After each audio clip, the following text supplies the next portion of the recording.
And next we have the man, the director of the MacPherson Tape. Now before I bring him out, guys, this film, I saw the remake actually on UPN Network when I was, I believe, 13 years old, and it scared the living crap out of me and really got me into looking more into the abduction phenomenon, this subgenre of UFO studies that a lot of us researchers look into. And after seeing this film, I was convinced that it was real, that the MacPherson Tape was real. And that's what we're going to be talking a lot about today. So without further ado, I want to bring out the director and creator of the MacPherson Tape, Mr. Dean Alioto.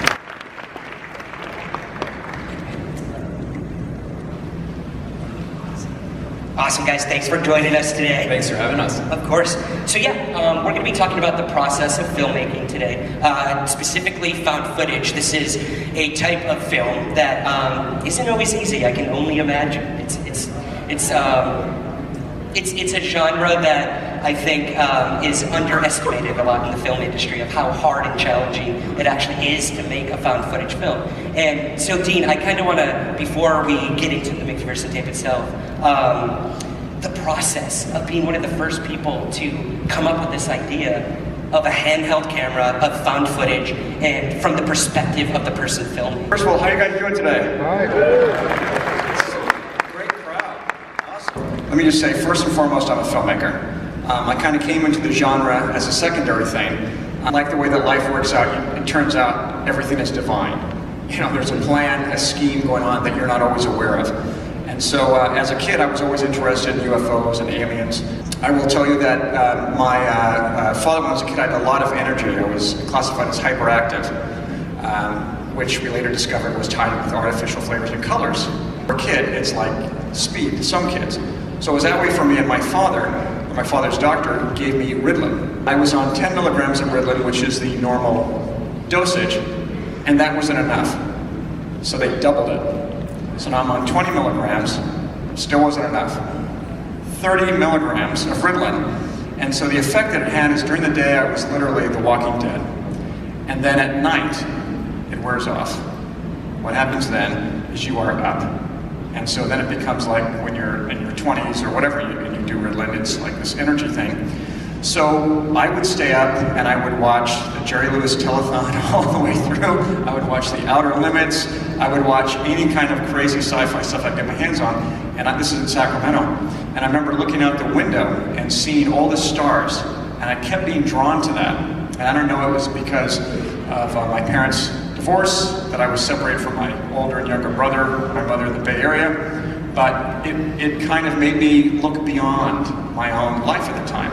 Actually, when I moved back with my mother a couple years later, she got me on this thing called the Fine Gold Diet, which was removing all artificial flavors and colors, and then I was like totally normal and everything. Well, as normal as one could be. It just kind of stuck with me. The UFOs and aliens, In Search Of really affected me. Loch Ness Monster, always into that.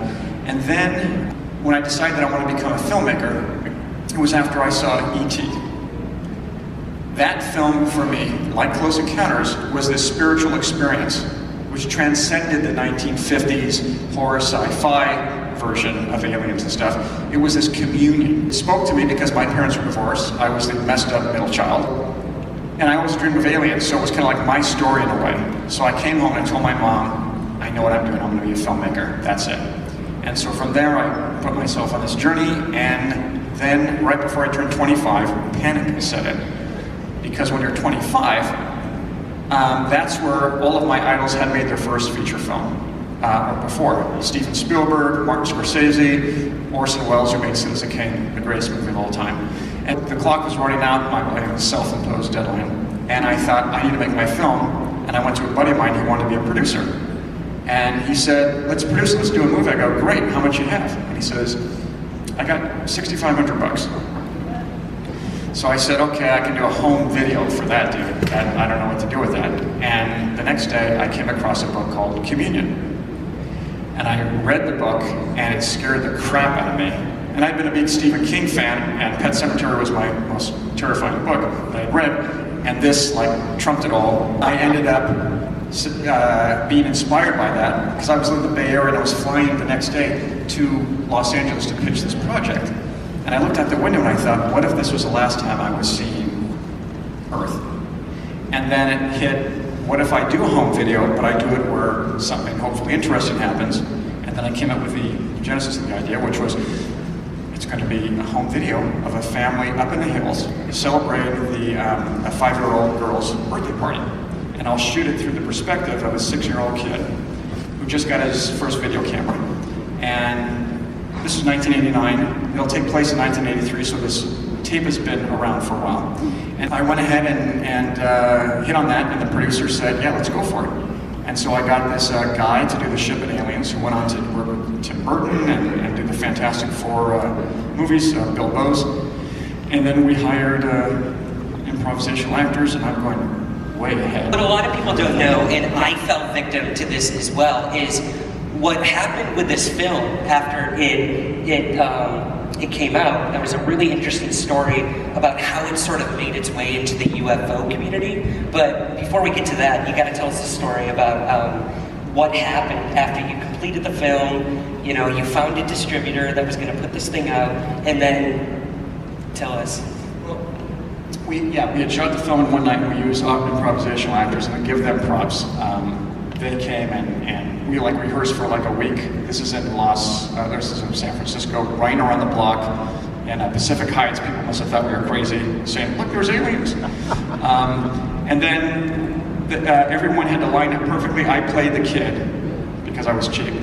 And I had a headset on, I'm cueing all the ADs as we're going along. So I'm saying, cue the alien ship, cue the aliens, and we come down the hallway.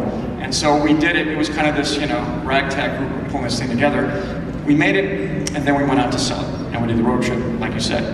And we actually sold it to the last distributor. Everyone else looked at us. One guy threw his car keys at me and said, kid, don't come back here until you actually have a real movie. Don't show me this crap, waste my time.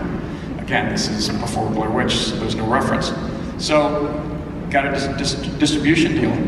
So we thought, yay, happy ending, we won.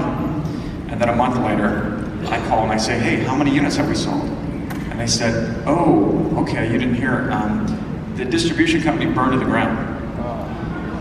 So we lost our master and all of our artwork. And so I was pretty bummed. And I thought, well, shit happens. What are you gonna do? So moved on, and I started working in crime TV. And because that's where you go after you do a UFO movie, you go to crime TV.